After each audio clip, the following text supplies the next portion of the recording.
Religion, Security and Global Uncertainties. It's the product of 18 months of study funded by the Research Council, UK's Partnership for Conflict, Crime, Security and Research, led by John Wolfe, Professor of Religious History at the Open University.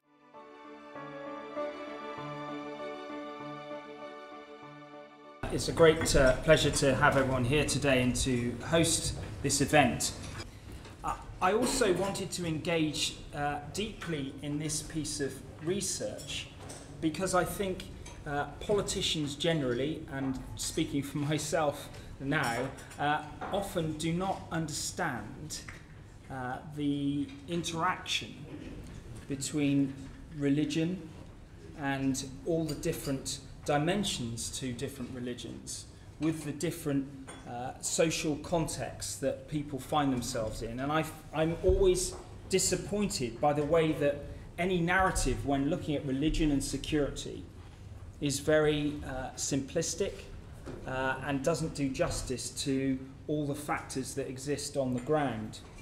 Though sometimes we try to detach ourselves from far off areas of conflict where religion and insecurity go together. In this country, it does have a significant impact.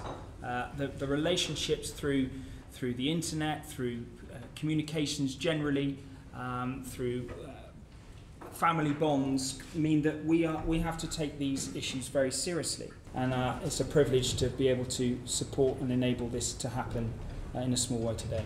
Thank you.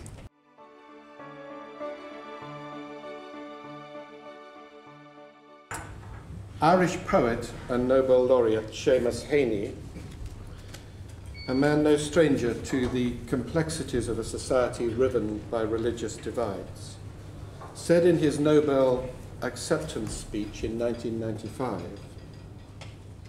"Then finally and happily, and not in obedience to the dolorous circumstances of my native place, but in despite of them, I straightened up.